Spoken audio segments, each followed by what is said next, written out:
ఈరోజు మనం చెప్పుకోబోయేటటువంటి ప్రాబ్లం ఏంటంటే square prism. So square prism నేను ఒక కలర్ ఇండికేట్ చేస్తున్నానండి. ఆ కలర్ వచ్చేసి గ్రీన్ కలర్. దాని యొక్క సైజ్ వచ్చేసి 30 mm. యాక్సెస్ మీరు చూసినట్టయితే 60 mm. సో మనం డ్రా చేయబోయేటటువంటి స్క్వేర్ ప్రిజంకి ఏం డ్రా చేస్తున్నాం అంటే ఐసోమెట్రిక్ వ్యూ అనేది డ్రా చేస్తున్నాం. ఇక్కడ మీరు గమనించినట్టయితే the base is on HP and the end is parallel to the VP. ఓకేనండి. సో ఇప్పుడు మీరు ఇక్కడ గమనించినట్టయితే ఐసోమెట్రిక్ వ్యూ అది చాలా ఇంపార్టెంట్. సో సాఫ్ట్వేర్ ఓపెన్ చేసుకున్న తర్వాత AutoCAD సాఫ్ట్వేర్ ఓపెన్ చేసిన తర్వాత లైన్ కమాండ్ క్లిక్ చేశాను. పాయింట్ని స్పెసిఫై చేసిన తర్వాత సెకండ్ పాయింట్కి లెంత్ ఇవ్వాలి. లెంత్ వచ్చేసి నేను ఎంత ఇచ్చానంటే 50 mm ఇచ్చాను. ఓకే. సో జూమ్ చేసి డ్రాగ్ చేయండి. సో స్పెసిఫిక్ లైన్ అనేది మనకు కనిపిస్తుంది. సో ఇప్పుడు మనం ఏం చేస్తామంటే మళ్ళీ లైన్ కమాండ్ని యాక్టివేట్ చేసుకొని ఫస్ట్ పాయింట్ని డిక్లేర్ చేసి సో ఇంకొక రెండో లైన్ 180 degreesలో లైన్ అనేది డ్రా చేస్తాను. అది కూడా సేమ్ లెంత్ తీసుకున్నాను. సో మళ్ళీ లైన్ కమాండ్ యాక్టివేట్ చేస్తున్నాను. సో దానికి స్పేస్ బటన్ క్లిక్ చేశాను. సో ఇక్కడ చూడండి, నాకు కావాల్సిన లెంత్ అంత base length side length 30. Tab కానీ ప్రెస్ చేసినట్టయితే యాంగిల్ దగ్గరికి వెళ్తుంది. యాంగిల్ దగ్గర 150 ప్రెస్ చేశాను. రైట్. సో ఇప్పుడు నేను డైమెన్షన్ అనే ఆప్షన్ని క్లిక్ చేసుకొని రెండు లైన్స్ని సెలెక్ట్ చేశాను. సో దానివల్ల మనకి యాంగిల్ అనేది అబ్జర్వ్ చేయొచ్చు. సో ఐసోమెట్రిక్ వ్యూని మనం క్రియేట్ చేయాలంటే మనకి లెఫ్ట్ సైడ్ లైన్కి హారిజాంటల్ లైన్కి ఇంక్లినేషన్ అనేది 30 degrees ఉండాలి. మళ్ళీ రైట్ సైడ్ ఉండేటటువంటి లైన్కి సైడ్కి అండ్ స్ట్రైట్ లైన్కి యాంగిల్ వచ్చేసి మనకి 30 degrees ఉండాలి. సో యాంగులర్ ఆప్షన్ సెలెక్ట్ చేసుకుని డైమెన్షన్స్లో మనం ఈ విధంగా డైమెన్షన్ని చూపించవచ్చు. సో నెక్స్ట్ మళ్ళీ నేను జూమ్ అవుట్ చేసుకున్నాను. సో లైన్ కమాండ్ని యాక్టివేట్ చేసేదానికి స్పేస్ బటన్ క్లిక్ చేయొచ్చు. So first line centre point నుంచి ఫస్ట్ లైన్ డ్రా చేస్తున్నాను. లెంత్ యాక్సెస్ లెంత్ ఇచ్చాడు కదా 60, ఆ 60తో స్పెసిఫై చేశాను. సో మళ్ళీ నేను ఫస్ట్ పాయింట్ నుంచి 60 mmతో సెకండ్ లైన్ డ్రా చేశాను. మళ్ళీ థర్డ్ పాయింట్ దగ్గర ఒక పర్పెండిక్యులర్ లైన్ అనేది డ్రా చేశాను. So angle is 90, length is 60. So ఇప్పుడు మళ్ళీ లైన్ కమాండ్ నేను యూజ్ చేసుకునేసి so first point, second point, third point and then fourth పాయింట్కి 30 mm లెంత్, యాంగిల్ వచ్చేసి 150. ట్యాబ్ కానీ ప్రెస్ చేసినట్టయితే 150 ఆప్షన్ దగ్గరికి వెళ్తుంది. నెక్స్ట్ ఫర్దర్ క్లోజ్ చేయండి. రైట్. సో ఇప్పుడు మనకి isometric view of square prism వచ్చింది. అయితే ఈ స్క్వేర్ ప్రిజంకి మొత్తం మనం ఒక సపరేట్ కలర్ అనేది మెన్షన్ చేద్దాం. సో అందుకు నేను ఉన్నటువంటి లైన్స్ అన్నిటిని సెలెక్ట్ చేసుకుంటున్నాను. ఆబ్జెక్ట్స్ అనేవి సెలెక్ట్ చేసుకున్నాను. ప్రాపర్టీస్లో బై లేయర్ దగ్గర కలర్ సెట్ చేస్తున్నాను. ఓకే. సో మీకు ఏ కలర్ కావాలనుకుంటే ఆ కలర్ అనేది మీరు సెట్ చేయొచ్చు. సో ఇక్కడ నేను ఎల్లో కలర్ని సెట్ చేస్తున్నాను. రైట్. సో ఇప్పుడు మనకి ఈ ఐసోమెట్రిక్ వ్యూలో మనకి హిడెన్ లైన్స్ అనేవి కనపట్ల ఎలా క్రియేట్ చేయాలి అన్నప్పుడు సో అక్కడ మనకి లేయర్స్లో లేయర్ ప్రాపర్టీస్ అని ఉంటుంది ఆప్షన్, అది క్లిక్ చేయండి. సో మనకు అక్కడ 4 ఆప్షన్స్ ఉంటాయి. అందులో న్యూని సెలెక్ట్ చేయండి. సెలెక్ట్ చేసి క్లిక్ చేసినప్పుడు లేయర్ వస్తుంది. దానికి హిడెన్ అనే నేమ్ ఇవ్వండి.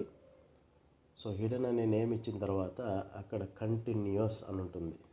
సో ప్రెస్ చేసి లోడింగ్ ప్రెస్ చేసినట్టయితే మనకి డిఫరెంట్ ఆప్షన్స్ అనేవి చూపిస్తుంది. అందులో మనం ఏదో ఒకటి సెలెక్ట్ చేసుకోవచ్చు. సో ఫస్ట్ ఒకసారి క్లిక్ చేయండి దాని అక్కడ ఉండేటటువంటి ఆప్షన్స్లో.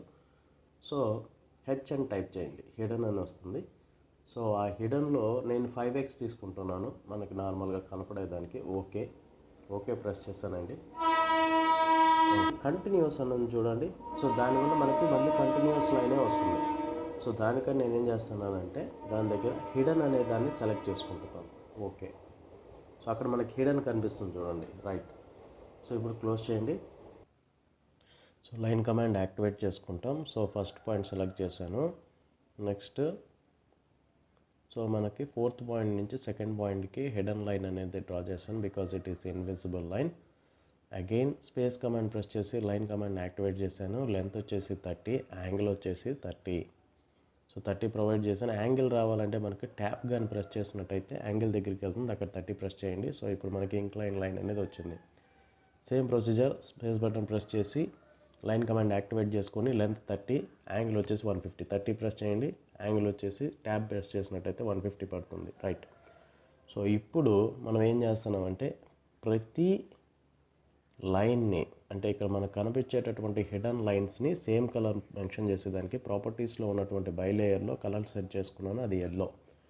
సో ఈ విధంగా మనకు ఐసోమెట్రిక్ వ్యూ వస్తుంది. నేను ఇప్పుడు డైమెన్షన్స్లో ఉన్నటువంటి అలైన్డ్ డైమెన్షన్స్ని సెట్ చేస్తున్నానండి. సో ఇక్కడ ఫస్ట్ పాయింట్ ఇచ్చాను, సెకండ్ పాయింట్ ఇచ్చాను. సో దానివల్ల మనకి యాక్సెస్ యొక్క లెంత్ 60 mm అనేది మెన్షన్ చేయగలిగాం. నెక్స్ట్ నేను మళ్ళీ ఏం చేస్తున్నానంటే అలైన్డ్ అనేటటువంటి ఆప్షన్ని సెలెక్ట్ చేసుకునేసి డైమెన్షన్స్లో ఫస్ట్ పాయింట్, సెకండ్ పాయింట్ ఇచ్చానండి. దీనివల్ల మనకి బేస్ లెంత్ అనేది కనిపిస్తుంది 30 mm. రైట్. సో ఇప్పుడు నెక్స్ట్ మన ప్రొసీజర్ ఏంటయ్యా అంటే కింద ఉన్నటువంటి బేస్కి టాప్కి మనం ఆల్ఫాబెట్స్ని, నంబర్స్ని ఇండికేట్ చేస్తాం. సో కింద ఉన్నటువంటి బేస్లో ఫస్ట్ వచ్చేసి ఏ. సో దానికి ఏ టెక్స్ట్ కమాండ్ని యాక్టివేట్ చేసుకొని సో ఆపోజిట్ కార్నర్ని స్పెసిఫై చేస్తే మనకి టెక్స్ట్ టైప్ చేసేదానికి ఆప్షన్ వస్తుంది. సో దాన్ని నేను ఏగా టైప్ చేసి పాయింట్కి దగ్గరగా ప్లేస్ చేసుకున్నాను. సో నెక్స్ట్ వచ్చేసి మళ్ళీ పాయింట్ క్లిక్ చేసుకుంటా, స్పేస్ బటన్ క్లిక్ చేసినట్టయితే మనకి ఏ టెక్స్ట్ కమాండ్ యాక్టివేట్ అవుతుందో ఆపోజిట్ కార్నర్ మెన్షన్ చేసి సి అనే ఆల్ఫాబెట్ని థర్డ్ పాయింట్కి ఇచ్చాను. సెకండ్ పాయింట్కి వచ్చేసి సేమ్ ప్రొసీజర్, స్పేస్ క్లిక్ చేసినట్టయితే మనకి ఏ టెక్స్ట్ కమాండ్ అనేది యాక్టివేట్ అవుతుంది, అక్కడ బి అనే ఆల్ఫాబెట్ని టైప్ చేశాను. సో నెక్స్ట్ మళ్ళీ ఫోర్త్ పాయింట్ దగ్గర స్పేస్ కమాండ్ క్లిక్ చేసుకునేస్తే మనకి ఏ టెక్స్ట్ కమాండ్ యాక్టివేట్ అవుతుంది. బేస్ పాయింట్ ఇచ్చిన తర్వాత ఆపోజిట్ కార్నర్ మెన్షన్ చేసి డీని మనం డిఫైన్ చేస్తాం. సో ఇప్పుడు నేనేం చేస్తానంటే డీని కరెక్ట్ పొజిషన్లో ప్లేస్ చేసుకునేదానికి అక్కడ రెక్టాంగిల్ బాక్స్ కనిపిస్తుంది, దాన్ని మూవ్ అంటాం. దాన్ని క్లిక్ చేసి మనకి ఏ పాయింట్ దగ్గర కావాలో ఆ పాయింట్ దగ్గర క్లిక్ చేసినట్టయితే ఆ ఫర్దర్ లొకేషన్కి అది షిఫ్ట్ అవుతుంది. మనకి పాయింట్స్ అనేవి చాలా ఈజీగా కనబడేదానికి ఛాన్స్ ఉంటుంది. రైట్. సో చూడండి, ఆ స్క్వేర్ బాక్స్ ఉంది కదా, దాన్ని క్లిక్ చేశాను. జస్ట్ ఏ డైరెక్షన్లో మనకు కావాలో ఆ డైరెక్షన్కి షిఫ్ట్ చేసి మళ్ళీ క్లిక్ చేసినట్టయితే అక్కడ ప్లేస్ అవుతుంది. సో మనకి పాయింట్స్ అనేవి చాలా క్లియర్గా కనపడేదానికి ఛాన్స్ ఉంటుంది. సో ఇప్పుడు మళ్ళీ ఏ టెక్స్ట్ కమాండ్ని రీయాక్టివేట్ చేశాను, పాయింట్ మెన్షన్ చేసుకున్నాను, ఆపోజిట్ కార్నర్ స్పెసిఫై చేశాను. అక్కడ నేను ఆల్ఫాబెట్ అనేది 1 న్యూమరిక్ అనేది ప్రజెంట్ చేశాను. సో ఆ న్యూమరిక్ ఈజ్ 1. మళ్ళీ స్పేస్ బటన్ క్లిక్ చేశాను, దానివల్ల బేస్ పాయింట్ సెలెక్ట్ చేసుకున్నాను. ఏ టెక్స్ట్ కమాండ్ యాక్టివేట్ చేసి బేస్ పాయింట్ సెలెక్ట్ చేసుకుని ఆపోజిట్ కార్నర్ అనేది ప్రొవైడ్ చేసిన తర్వాత నెక్స్ట్ న్యూమరిక్ 2 అనేది ప్రొవైడ్ చేశాను. సో దాన్ని మూవ్ చేసి కరెక్ట్గా కనబడేటట్టుగా ప్లేస్ చేసుకున్నాను. నెక్స్ట్ స్పేస్ బటన్ క్లిక్ చేసి బేస్ పాయింట్ ప్లేస్ చేసుకున్నాం, ఆపోజిట్ కార్నర్ స్పెసిఫై చేసాం. టెక్స్ట్ అనేది న్యూమరిక్ 3గా ప్రొవైడ్ చేశాను థర్డ్ పాయింట్కి. సో నెక్స్ట్ మళ్ళీ స్పేస్ బటన్ క్లిక్ చేశాను, ఏ టెక్స్ట్ కమాండ్ యాక్టివేట్ అయింది, బేస్ పాయింట్ సెలెక్ట్ చేసుకొని ఆపోజిట్ కార్నర్ స్పెసిఫై చేసి 4 అనే ఆల్ఫాబెట్ని మెన్షన్ చేశాను. సో దాన్ని క్లిక్ చేసి మూవ్ అనే ఆప్షన్ సెలెక్ట్ చేసుకొని సో ఏ పొజిషన్ కావాలో ఆ పొజిషన్కి మూవ్ చేశాను. సో పాయింట్ దగ్గరగా ఉండేదానికి 4ని స్పెసిఫై చేశాను. సో ఈ విధంగా మనం స్క్వేర్ ప్రిజమ్ని డ్రా చేసుకోవచ్చు. Right. So this is the isometric view of the square prism which having base 30 and axis length 60. Thank you.